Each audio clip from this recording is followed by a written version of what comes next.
Cuando se calma el bullicio de la ciudad y se van apagando las luces de la casa, se enciende la luz del entendimiento. Desde este momento comienza Puerto de Libros, Librería Radiofónica, programa que contiene todos sus elementos tipo A. Puede ser escuchado por niños, niñas y adolescentes sin la supervisión de padres, madres o representantes. Comienza Puerto de Libros, Librería Radiofónica. Este programa llega a ustedes con el apoyo de Puerto de Libros, Librería de Autor. Consulta todas nuestras ofertas en nuestras redes sociales @Puerto de Libros. Sultana del Lago Editores, empresa zuliana de servicios editoriales. Conviértete en autor. Contáctalos en su página web sultanadelago.com.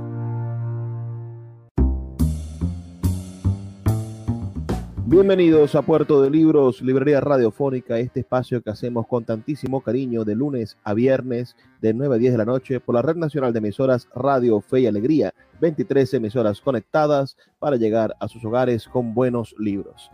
Desde Paraguaypoa hasta el Nula, también tenemos maravillosas emisoras en Puerto Ayacucho y en el oriente del país. La noche de hoy estaremos conversando con un oriental, con un venezolano cineasta nacido en la ciudad de Maturín en el año 1973. Me refiero al cineasta venezolano José Antonio Varela. ¿Cómo estás, José Antonio? Bienvenido a Puerto de Libros, Librería Radiofónica. Muchas gracias, Luis. Contento de acompañarte y de que conversemos un rato sobre cine, ¿eh? Me interesa muchísimo hablar contigo sobre todo por el momento histórico en el que te ha tocado nacer. Eres parte de una generación que sufrió mucho para poderse expresar en el mundo del arte, que es esta generación de los nacidos en los años 70. Eres un hijo de esa época de los años 70. Háblame un poco de la Venezuela en la que creces, porque creces en la Venezuela del mito de la Venezuela Saudita y cómo ese mito de la Venezuela Saudita ha conformado la visión de un artista del cine como tú. Háblanos de esos primeros recuerdos. ¿Cuáles son los primeros recuerdos de José Antonio Varela sobre el país? ¿Dónde comienza José Antonio Varela a sentirse venezolano? Mira, en realidad yo nací en Maturín, como te comenté, pero nací muy pequeño, ya me mudé a Caracas. Mi papá estaba trabajando en Maturín cuando yo nací y rápidamente estuve en Caracas. Estudié toda mi vida en educación pública.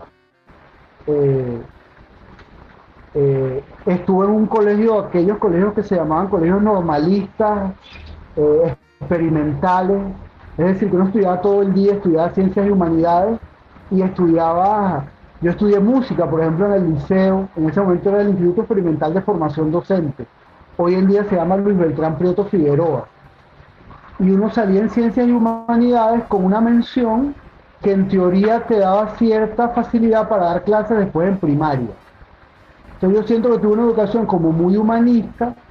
Mis padres son docentes, mi papá falleció, pero fue militar, también fue docente. Mi mamá es docente, está viva. Entonces es una familia que siempre eran amantes del país, ¿no? Y amantes de ciertos valores. Una gente humilde que se preparó, echó para adelante, se hicieron profesionales, le garantizaron la educación a sus hijos. O sea, poco esos valores de cierto momento del siglo XX, creo yo. Entonces, digo, yo siempre fue algo natural. Yo no sé, yo quiero mucho a mi país, ciertamente lo quiero mucho. No sabría decirte dónde pasó, porque era lo normal en todo momento, ¿no? Era como, uno quiere lo suyo, pues algo que estaba ahí en la familia y me costaría decir cuándo sentí eso más una vez más que otra, ¿no? Porque fue algo con lo que crecí, ¿no? Claro, cuéntanos un poco ahora, por favor, ¿dónde comenzó el cine a hacer brújula en tu vida? ¿Cuándo conseguiste o decidiste o decidieron por ti el destino y las circunstancias que ibas a dedicarte al cine? Fíjate, yo cuando estaba en bachillerato tomé, digo, en mi casa por lo menos la literatura, la poesía era algo común, era una práctica común, mi papá también era cinéfilo, pero menos, sobre todo poesía y literatura. Pero tengo un hermano mayor, José Luis Varela, que es co-guionista de todos mis trabajos del siglo pasado hasta hoy. Hemos trabajado a cuatro manos en todas las películas que hemos trabajado, que estudiaba periodismo. Tiene 10 años más que yo, él iba adelante, estudiaba periodismo en la UCB y tenía profesores cineastas, le gustaba el cine. Entonces empecé yo a ver en bachillerato que si el cine de Hitchcock, que si el cine de Bergman, que si el cine venezolano, que el cine venezolano de alguna manera en muchos escenarios como underground, ¿no? Y mi hermano consumía cine venezolano. Entonces yo empecé a ver cine venezolano, empecé a ver cine latinoamericano, empecé a ver cine de arte y ensayo. Entonces cuando llegué a quinto año, yo había tomado el núcleo de biología en la universidad, en el liceo, para ser profesor de biología, y me gustaba mucho el cine por la influencia de mi hermano. Entonces dije, bueno, ¿qué estudio? ¿Estudio biología o estudio cine? Con la idea de cualquiera de las dos cosas que estudie, lo que voy es a ser docente. Porque yo no me imaginaba, yo sentía que no existían las condiciones para ser cineasta, o sea, ni me pasaba por la cabeza. Ni ser cineasta, ni ser investigador o científico, no. Me gusta la biología, me gusta el cine, lo voy a estudiar para ser como mis padres que son docentes. Entonces, me pareció, bueno, me parece que es más divertido ser docente de cine que ser docente de biología, y me decidí por el cine. Entonces opté en la UCB, arte mención cine, ahí empecé, fue muy placentero el estudio, fue muy placentera la vida universitaria, pero yo creo que el giro que me lleva aquí es que yo fui alumno de César Bolívar, que daba clase en la UCB, uno de los cineastas más importantes venezolanos del siglo XX, un artista integral, es decir, el cine venezolano y la televisión venezolana y el teatro venezolano, el nombre de él aparece por allí siempre en cosas muy importantes.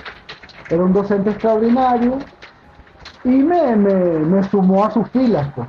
Un buen día era yo pasante en Radio Caracas Televisión, un buen día era yo asistente de él en el Teatro Nacional, un buen día era asistente de dirección de una película de él, y me quedé pues hasta el sol de hoy.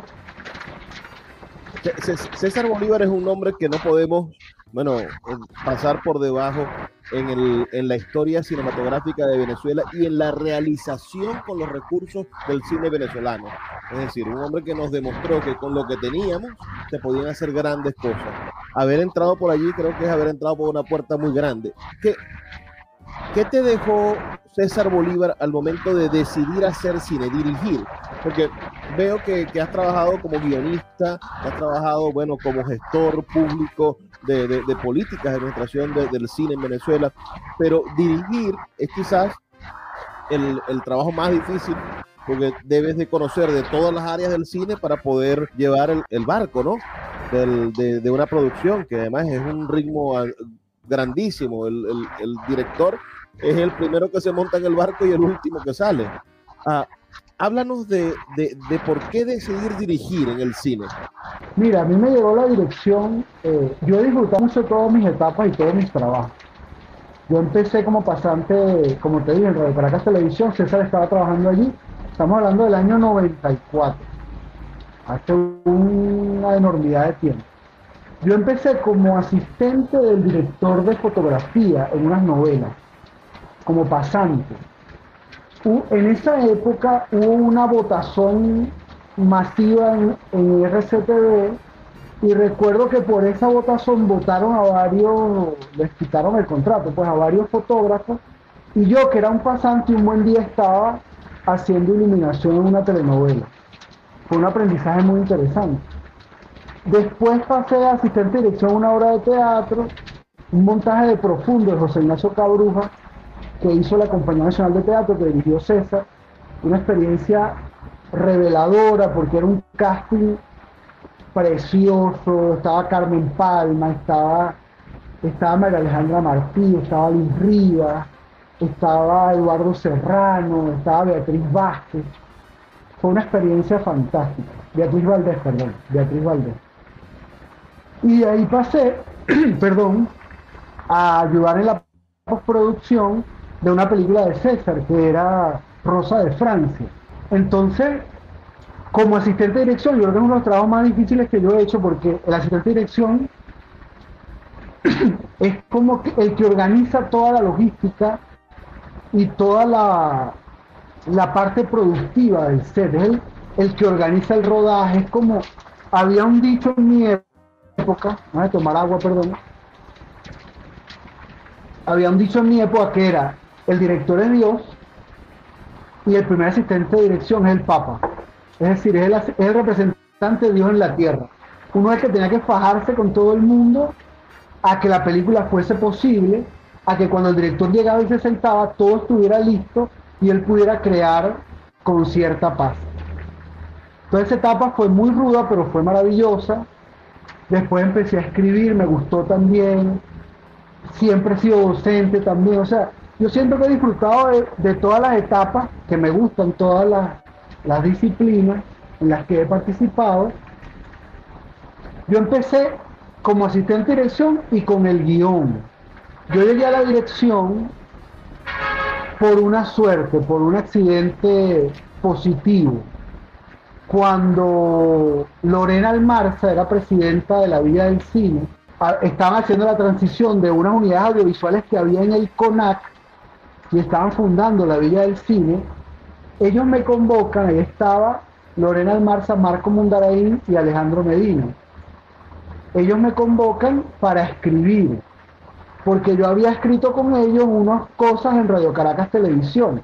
Habíamos coincidido, yo había coincidido con Alejandro y con Marco en la televisión comercial varias veces. Entonces me convocan a escribir unos cortos para que los directores de cortometrajes tuvieran guiones para escoger y hacer su largo. Me dan a escoger, me muestran algunas posibilidades, unas novelas, unos guiones que habían quedado en unos concursos para que yo hiciera una adaptación a cine. Yo trabajo en esa adaptación más de 6 meses, o sea, me dieron el tiempo correcto para eso, el tiempo que debe ser. Un guión debería escribirse en 6 meses a 1 año, y yo escribo una versión de una novela que se llama La Clase. Vamos a hacer una pausa, Ajá. José Antonio. Son solamente 2 minutos para escuchar los mensajes de Radio Fe y Alegría, y ya volvemos con más de esta entrevista con José Antonio Varela. Síguenos en @Librería Radio.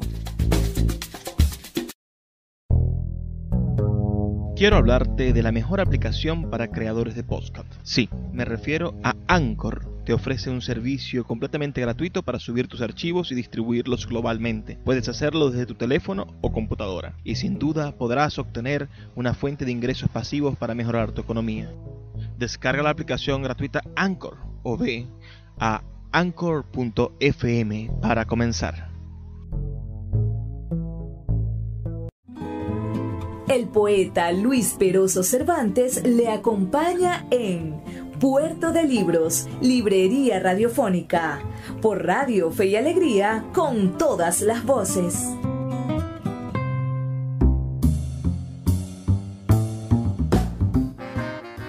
En Puerto de Libros, Librería Radiofónica, esta noche conversando con el cineasta venezolano José Antonio Varela, que tiene un recorrido en el mundo del cine muy, pero muy interesante. Su primera película como director. Fue La Clase del año 2007, le siguió Comando X del año 2008, un cortometraje, Tienda Onda a Flores Blancas en el año 2015, y hoy estamos conversando a propósito del lanzamiento en toda la red de cines nacionales de Un Cupido sin puntería. Pero me gustaría que ahondáramos en eso que comenzaste. He estado revisando un poco tu vida, tu recorrido cinematográfico, viendo a ver qué he visto de lo que has hecho, donde has trabajado. Has trabajado como guionista de películas fundamentales de nuestra cinematografía contemporánea. Pensar que eres guionista de Bolívar, el hombre de las dificultades, esa versión tan loable de Simón Bolívar, que tiene un final, y allí es donde hay mucha responsabilidad quizá tuya, ese final abierto donde se hace pensar que Bolívar fue asesinado, ¿no? Y que se sembró la duda hasta el nivel de que quizá la película fue el detonante de que se hiciesen los estudios médicos en los restos del Libertador para comprobar si había sido asesinado o no, cosa que pasó años después, y que una película haya producido eso en la sociedad, esa zozobra, me parece interesante. También otra película que he visto, Maisanta, estupenda película. Trabajaste en la escritura también de esa película. Sé que el guión original es del maestro Brito, ¿verdad? De Brito García, si mal no recuerdo. Pero no, en el caso de Maisanta hay un libro famoso, hay varios libros, pero el guión cinematográfico es de nosotros. Ahí estoy también José Luis y yo. Somos los que hicimos la película. El proyecto se llamó El último hombre a caballo y finalmente la película se llamó Maisanta. Pero me quedo me parece curioso recordar mi infancia. Tendría yo 11, 12 años cuando vi en la televisión nacional Archivos del Más Allá, que según noto es quizás el crédito cinematográfico más antiguo que tienes en tu currículo. Hablemos de ese Archivos del Más Allá, ¿qué aprendiste allí? Y después, sí, avancemos hasta 2007, 5 años después, ese recorrido para que dirijas tu primera película, La Clase, que además está relacionada con el mundo de las orquestas sinfónicas, y eso es otro plus, ¿no? Otra experiencia exclusivamente venezolana, una película que no podría hacerse en otra parte del mundo porque no existe esa experiencia en ningún otro sitio.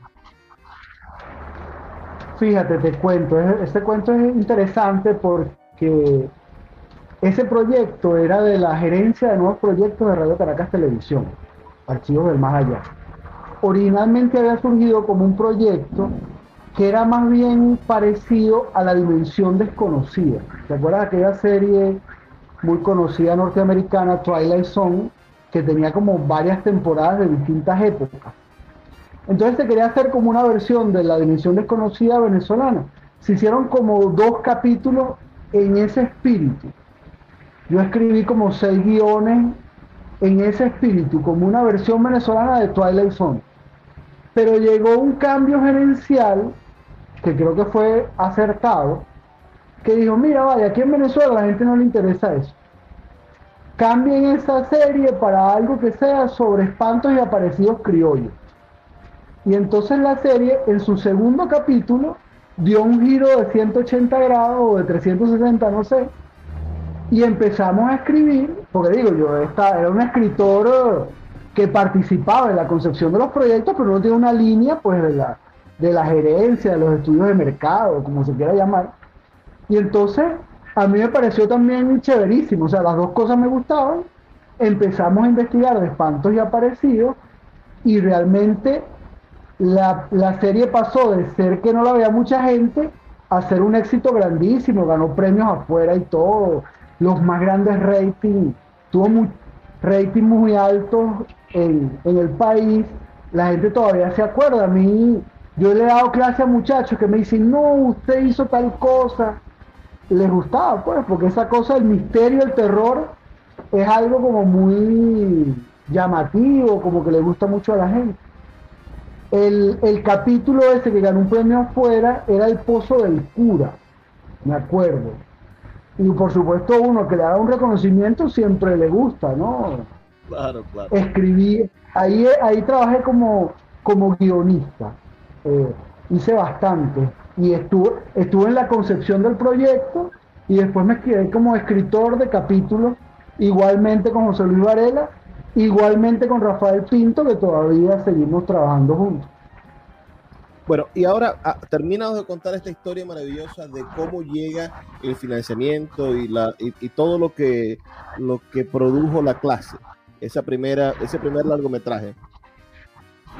En el caso de La Clase, pero uno a veces cuando uno lo entrevista, uno toma conciencia de cosas. Porque La Clase fue como un grato accidente, porque yo estaba como guionista, no tenía pretensiones de dirigir, de hecho no quería dirigir ficción, no tenía ese deseo, más bien me estaba paseando por la idea de dirigir algún documental, por una cosa como por un aprecio por la realidad. Decía, oye, estoy más interesado en la realidad que en la ficción, pero esa directiva de la vía, donde está Lorena Almarza, Marco Mundaraí y Alejandro Medina, me dicen, coño, pero tú dirigías, nos gusta tu guión, gustó tu guión a todo el mundo aquí, el guión de La Clase, gustó tu guión aquí a todo el mundo, la idea es que este guión sea de una ópera prima, ¿por qué no lo diriges tú? Oye, me pareció increíble, ¿no? No lo tenía en mis planes, no lo tenía pensado, y lo pensé un rato, no dije que sí a la primera, porque yo como asistente de dirección sabía lo difícil que era eso. Pero dije, oye, si las fuerzas naturales me llevaron aquí, si el destino, como lo quieran llamar, me llevaron aquí, que me está ofreciendo una película, oye, yo no debería rechazar una película, vamos a hacerla. Y me preparé y la hice, pedí ayuda, hablé con mis amigos, ya yo tenía muchos amigos cineastas, porque ese era mi medio, esa era mi vida igual, pero no me veía en ese rol. Ya yo había tenido la suerte de escribir para César, de escribir para Román. Digo, me había podido involucrar con realizadores, entonces digo, no, vamos a echarle pichón. Y agarré La Clase, y La Clase, me dio una gran cantidad de satisfacciones. Es mi primera película, la quiero mucho por eso, pero creo que, verdad, por lo menos a nivel de recorrido internacional, hasta ahora es mi película más importante. Claro, claro. Y muy interesante además el tema de la orquesta sinfónica, ¿no? El sistema de orquestas. Creo que, no sé si es la primera película venezolana que trata sobre el sistema de orquestas, por el 2007. Hay otra que es la de una muchachita. Hay dos películas muy cercas, que es Maroa, que creo que es un poco antes o en el mismo tiempo, tendría que revisar, ahorita no recuerdo. Pero de 2006, Maroa, de 2006. Maroa es un año antes. Recuerdo porque yo la vi cuando estaba ya preparando La Clase, pero digo, ya se empezaba a mover ese tema, ¿no? Claro, interesante. Mira, después hay una especie de silencio, digamos, entre la siguiente película, es decir, el siguiente largometraje es este que estamos por ver. Pero no, yo tengo un largo del 2008 como director, que es Comando X, que es una película, eso que llaman por encargo, en el sentido que era una película que la montó otro director, al final lo pudo hacer y la vida del cine me pide que yo la dirija, una comedia. Después hice Abril en el 2015. Abril es un documental, ¿verdad? No, es una ficción. Es un trabajo de ficción. Sí. Abril es el trabajo donde se relata el golpe de estado del 13 de abril, del 11, 12 y 13 de abril. Es una ficción que trata sobre 11, 12 y 13 de abril. Estuvo en cines. Yo realmente no recuerdo. No se ha visto en Venezuela. Yo la estrené en el Festival de La Habana, estuve en el Festival de Mérida, pero no la he estrenado en Venezuela.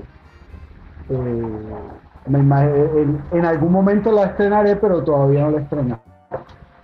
Bueno, pero Y ahora ¿qué año es es mi esa cuarto película? largometraje. Disculpa. 2015. 2015 producción, 2016 estuvo lista. Interesante revisar la historia del año 2003, casi 12 años después. ¿Qué consecuencias crees tú que pueda tener que en Venezuela revisemos los actos violentos del 2003 a través de una película? Cuéntanos un poco sobre esa experiencia, me parece que es un tema interesante. Fíjate, yo también por a donde me ha traído el destino, por decirlo de una manera, he trabajado mucho en películas de reconstrucción histórica. La misma clase que yo la hago en el 2007 está ubicada temporalmente en el 89. Entonces es una película igual de reconstrucción histórica. De hecho, de alguna forma me he especializado, de alguna manera, de hecho estoy haciendo un doctorado ahorita en historia por eso mismo, revisando mi propio trabajo como cineasta, porque yo hice la clase que era reconstrucción histórica, pero estuve en Bolívar, estuve en Maizanta, estuve en Azú, estuve en la serie de Carabobo, estuve en Abril, o sea, he sido un investigador de la historia venezolana, plasmándola en cine. Entonces, la reflexión que puedo hacer sobre Abril es la misma reflexión que haría con cualquier película de reflexión histórica. Conociendo la historia, yo creo que uno adquiere herramientas para entender el presente y para proyectar un futuro también. Porque al final, a veces la vida de los países es como una rueda que gira y que pasa a veces por el mismo sitio. Y es importante conocer, eso que tú hablabas de lo nacional, de la identidad, de entender dónde estamos, quiénes somos. Entonces la historia es muy importante. Conocer la historia, interpretar la historia, pensar en lo que nos ha pasado y tratar de aprender de lo que nos ha pasado y lo que es muy valioso. Obviamente un evento... Ajá, perdón. Te digo, vamos a hacer una pausa, son solamente 2 minutos para escuchar los mensajes de Radio Fe y Alegría y volvemos con el tercer segmento de esta entrevista interesantísima con José Antonio Varela, director cinematográfico de Venezuela, que no ha renunciado ni renunciará, espero, a reconstruir la historia de nuestro país. Puerto de Libros, Librería Radiofónica, tu canal diario para encontrar nuevos libros. Con el poeta Luis Peroso Cervantes. Síguenos en @Librería Radio. El poeta Luis Peroso Cervantes le acompaña en Puerto de Libros, Librería Radiofónica, por Radio Fe y Alegría, con todas las voces.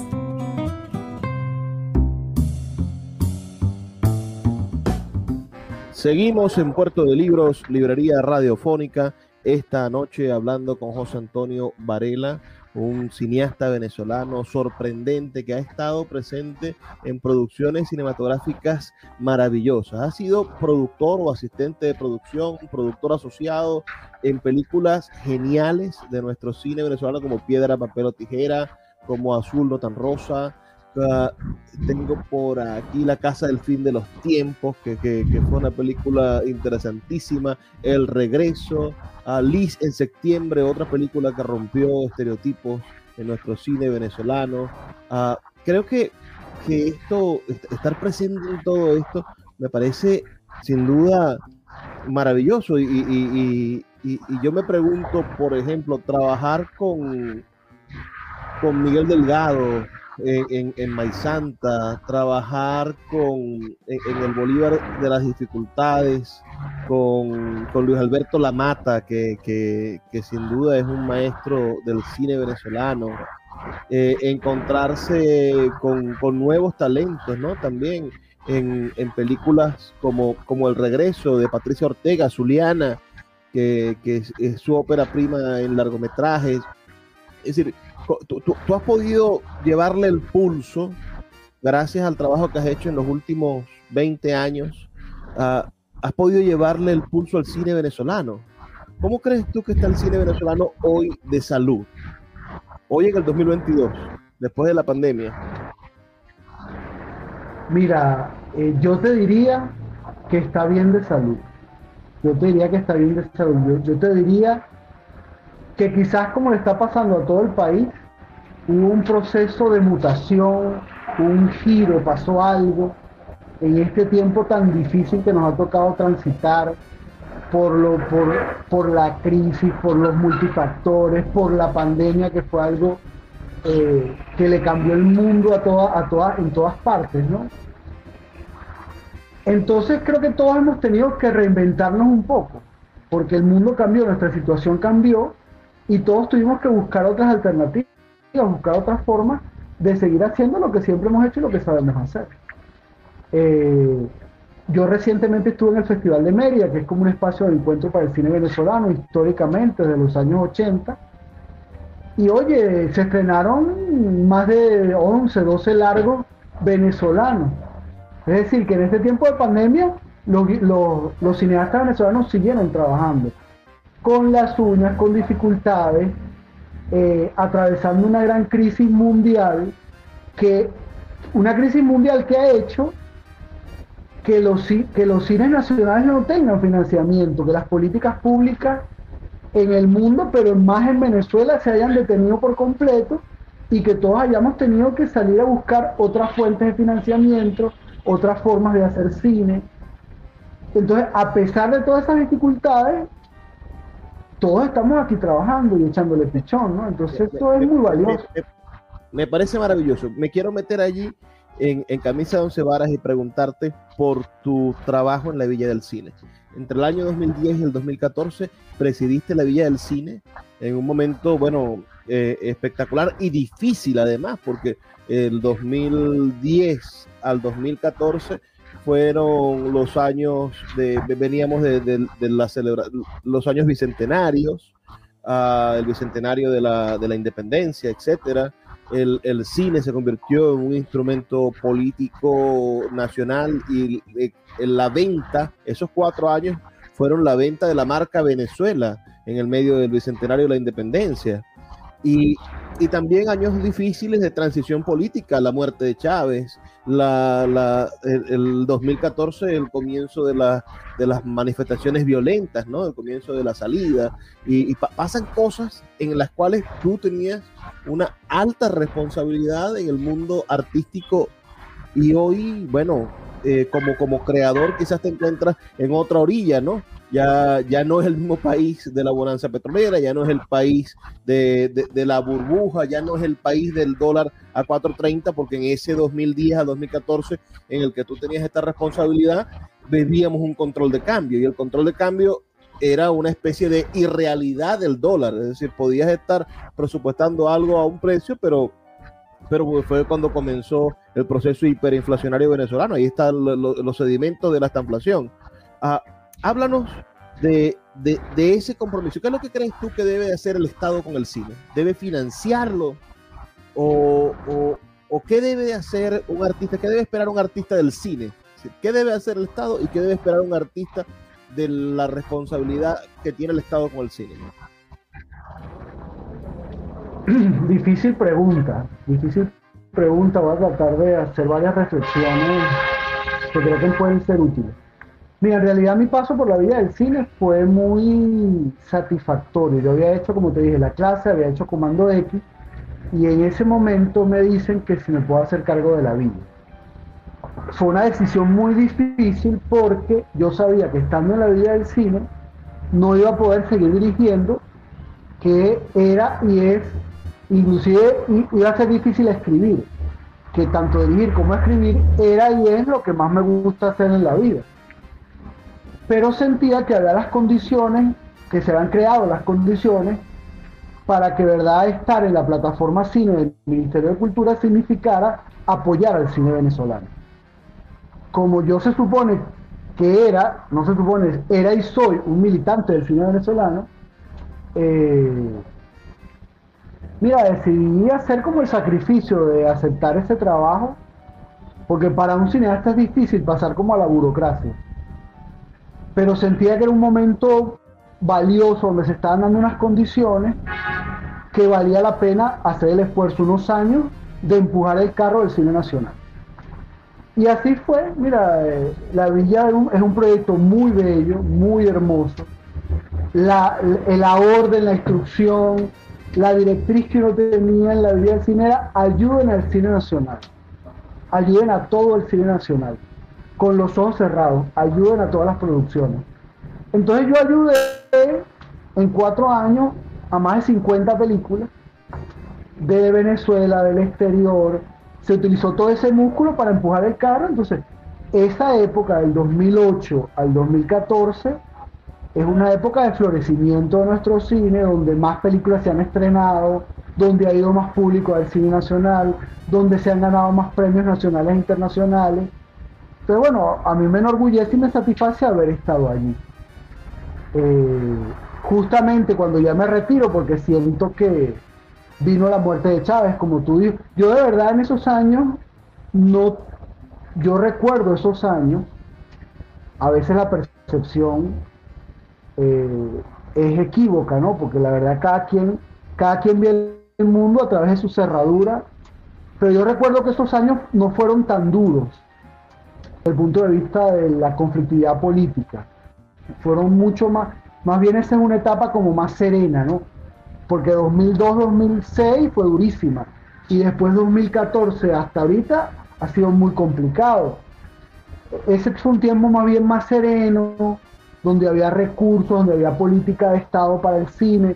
Se creó la plataforma La Villa del Cine, Amazonia Film, se le dio un impulso al SENAC, a la Cinemateca. Entonces se dieron todos unos factores para que podamos hacer todas esas películas y tuviéramos toda esa presencia, ¿no? que tuvimos en esos años. Como te digo, por una parte hubo el sacrificio de no poder dirigir, pero por otra parte aprendí muchísimo como productor en el mundo del cine, porque uno aprende en todas las áreas. Me permitió ser productor ejecutivo, productor asociado, coproductor de una gran cantidad de películas. Aprendí de eso muchísimo, y es un conocimiento que ahora estoy aplicando, ¿no? Porque digo, todavía... ¿Qué crees tú que hoy, en el 2022, los creadores de cine deben pedirle al Estado? Es decir, ¿cómo crees tú, ahora desde el otro punto, pues ya estuviste en la burocracia y te tocó recibir solicitudes, y bueno, y correspondiste a eso, como te correspondió, como te tocó, pero hoy, en el 2022, ¿qué le pedirías al Estado que sea, cómo le pedirías al Estado que actúe? No, mira, yo siento que es muy importante, que exista una política de Estado para el cine venezolano. Es fundamental. Porque no es verdad que el cine es un gran negocio, que todo lo que toca lo convierte en oro, que todo es glamour. No, el cine se sustenta en la mayoría de los países del mundo, en la grandísima mayoría de los países del mundo. El cine se sustenta porque hay políticas de Estado a favor del cine local, porque se entiende el cine como una cuestión de patrimonio nacional, de defensa cultural, de que hay que darle voz a los nacionales para que digan lo que tienen que decir. Entonces eso es muy importante. Entonces yo creo que se tienen que retomar o reinventar las políticas públicas para el cine.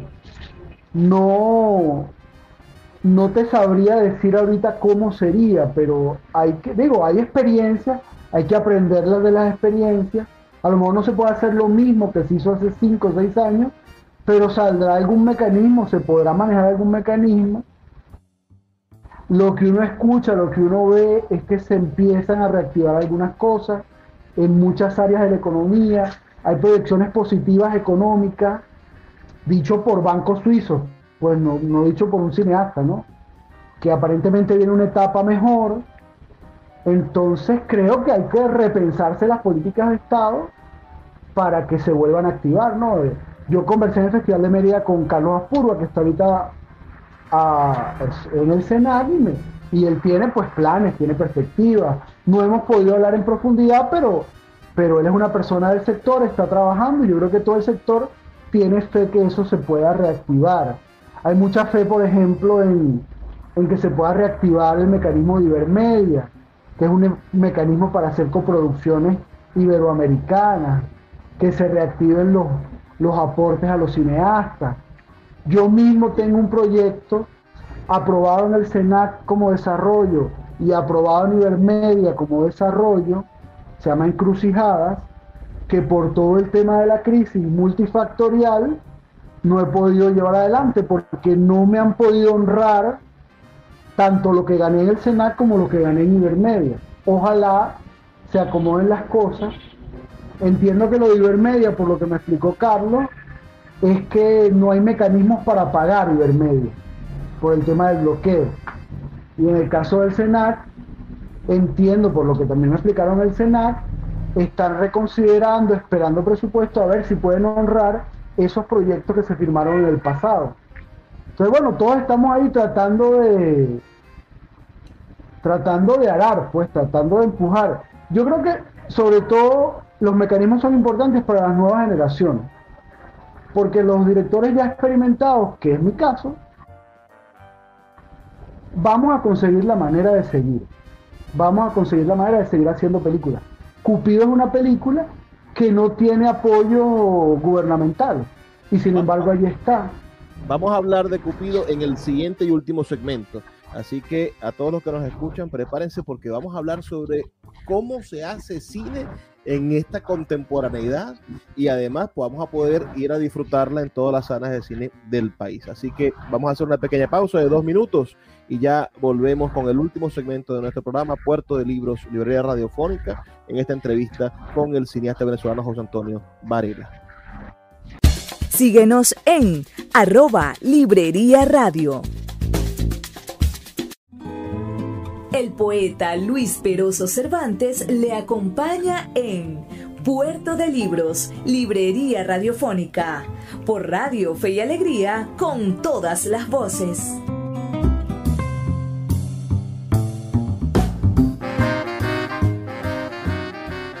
Así llegamos al último segmento de nuestro programa. Todavía no se termina, así que no se pongan tristes. Recuerden que estamos aquí de lunes a viernes de 9 a 10 de la noche por la Red Nacional de Emisoras Radio Fe y Alegría. 23 emisoras conectadas para llevar cultura a sus hogares. La noche de hoy hablando de cine con un protagonista del cine contemporáneo venezolano, José Antonio Varela, quien está muy próximo a iniciar su más reciente producción cinematográfica que esté en las salas de cine. Este 18 de agosto sale en todas las salas de cines comerciales de Venezuela. Vamos a tener la posibilidad de ver esta película que además tiene pinta de comedia. Acabo de ver el tráiler en internet, en YouTube, que está montado y es algo hilarante para encontrar esa percepción son un par de solteros venezolanos haciendo de las suyas.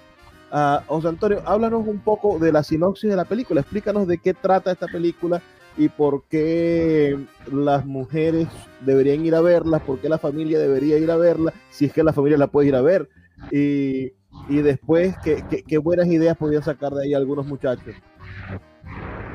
No, fíjate, Un Cupido sin puntería es una comedia romántica venezolana que cuenta la historia de Aquiles, un museógrafo que el amor de su vida, quien él cree que es el amor de su vida, lo deja y él cae en un despecho terrible, como nos ha pasado a muchos, como le ha pasado a todo el mundo en algún momento de su vida, y coincide con que su mejor amigo de la infancia también lo deja la esposa o la pareja casi que el mismo día que él. Y entonces este amigo le llega a la casa, mira, me maletearon, recíbeme aquí. Y se consigue con que a su amigo también lo maletearon. Entonces deciden pasar unos días juntos. Entonces, eso los ayuda, o ayuda a Aquiles, porque la verdad es que Víctor no estaba tan afectado, ayuda a Aquiles a salir de la peor etapa del despecho, que es la etapa de la angustia, pero una vez que sale de la angustia se da cuenta que no le gusta vivir con su amigo, porque es lo contrario a él, es desordenado, no limpia la casa, todo es un desastre, eh, fiestas, etcétera, etcétera, etcétera, y dice, mira, la única forma que yo puedo hacer que mi amigo se vaya de aquí sin que haya un problema es reconciliarlo con su ex esposa. Entonces, se pone a la tarea de reconciliar a su mejor amigo con su ex esposa. No voy a contar más porque ya eso, pues habrá que irlo a ver a la sala, pero siento que, bueno, es una comedia muy divertida, que habla de nosotros, y que al mismo tiempo agarra un género clásico como la comedia romántica, intenta a través de la comedia romántica hablar de cosas más actuales, ¿no? Como la crisis de las relaciones de pareja, el tema del género, las nuevas parejas, las nuevas formas de amor. Protagoniza Luis Jerónimo Abreu. Háblanos un poco del rodaje de esta película. ¿Cuánto tiempo estuviste grabando la película? Y háblanos de la realidad. ¿Cuánto cuesta hacer una película como esta? Fíjate, Un Cupido sin puntería se rodó en febrero del año pasado, en febrero del 2021, en plena pandemia. Aprovechamos que aparecieron los primeros protocolos de seguridad para poder grabar en esas condiciones. Se hizo con un equipo pequeño, en poco tiempo comparado con el cine más formal que uno está acostumbrado a hacer, que se suele hacer de 6 a 8 semanas. Esta es una película que se hizo en 4 semanas, en pocas locaciones, un poco también adaptándonos al tema pandemia y también para que la película fuese más accesible económicamente. Pero es una película hecha para estándares internacionales. De hecho, la película es una coproducción con Estados Unidos, con una plataforma en Estados Unidos que se llama Somos TV, que va a tener el estreno en Estados Unidos. Tiene recursos de Vivarte Cine, que es el espacio donde yo trabajo, la productora donde yo trabajo. Tiene apoyo de otras, de un rental venezolano que es David and Joseph, y múltiples apoyos. Bueno, estamos acostumbrados en el cine venezolano a hacer cine con muchas ayudas, con muchos apoyos, con muchas participaciones. 4 semanas de rodaje. Mira, estamos muy contentos con el resultado. Ahí te respondo, ¿cómo se hace? Bueno, con las propias fuerzas, pero tuvimos que hacer una preventa con una coproducción. ¿Cuánto cuesta hacer una película? Mira, el costo de una película es muy variado. Es muy variado.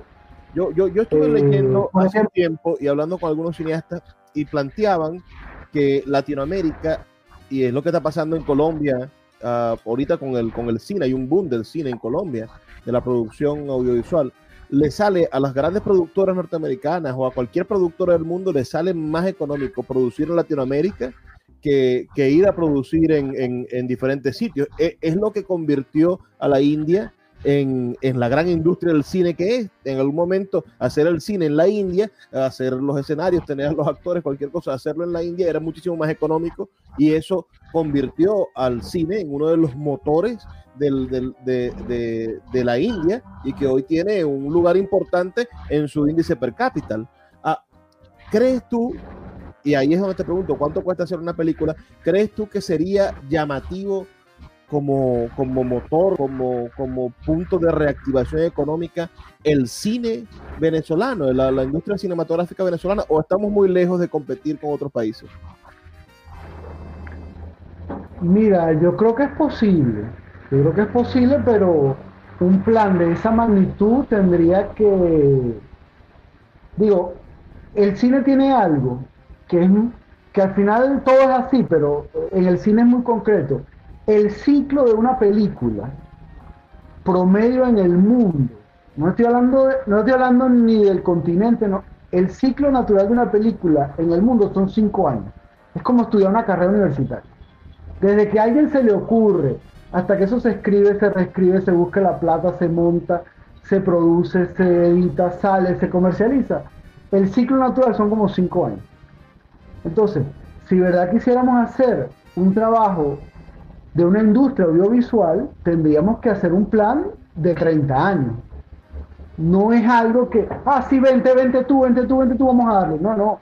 Tendríamos que tener un plan ordenado, sistemático, fuerte, por un tiempo largo.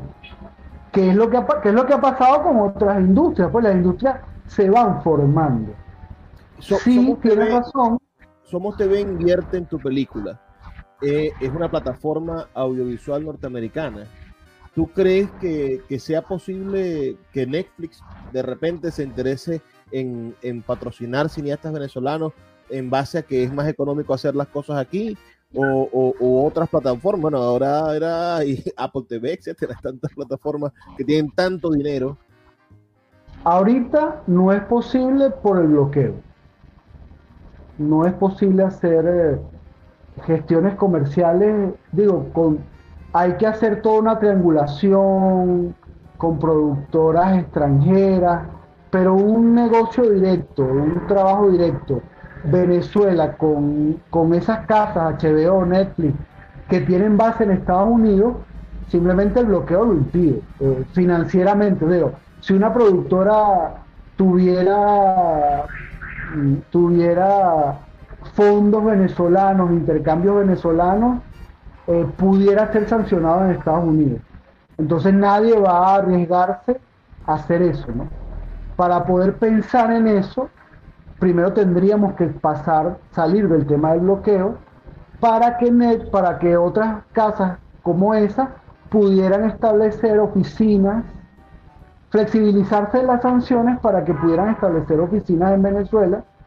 Pero la verdad es que habría que hacer un plan, porque nosotros ahorita no tenemos el músculo industrial para que un espacio como ese se establezca aquí, porque como tú bien sabes, ha sido una crisis muy fuerte, no hay televisoras tampoco produciendo ficción en Venezuela. O sea, la producción como tal está muy mermada, y para tener respuesta para esas casas hay que tener un músculo que no tenemos, que yo creo, a lo mejor estoy equivocado, yo creo que ahorita no lo tenemos. José Antonio Varela logró hacer en 4 semanas esta película que se va a empezar a ver en los cines dentro de unos pocos días. Háblanos, por favor, José Antonio, de lo que se siente. Claro, ya es tu 4º largometraje, pero de lo que se siente hoy poder ofrecerle al público venezolano la oportunidad de ver un nuevo material venezolano. Mira, yo creo, como te digo, creo que es una película que es divertida, que va a dar que hablar, que la gente la va a pasar muy bien, y al mismo tiempo que la va a pasar muy bien, se puede reflexionar de temas importantes, se puede hablar con humanidad, con afecto, del tema del amor, que es un tema, imagínate, el amor y la muerte son los temas desde los griegos, y uno siempre los está como revisitando, ¿no? Entonces, se siente, siempre hay como una doble, es como la dramaturgia, ¿no? Siempre hay un conflicto, siempre hay como un doble sentimiento, ¿no? Por una parte uno está muy contento, muy emocionado, pero al mismo tiempo uno está como presentando un examen, ¿no?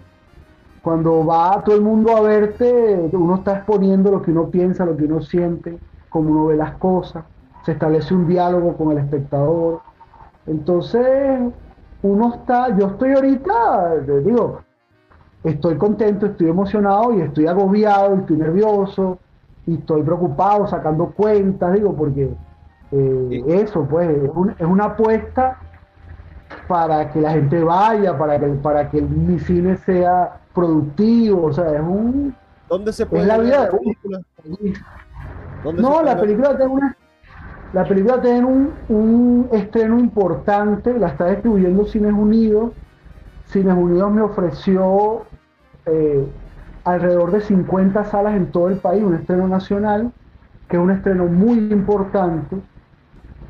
Mis películas anteriores, por ejemplo, no habían tenido nunca un escenario de exhibición tan bueno, tan importante.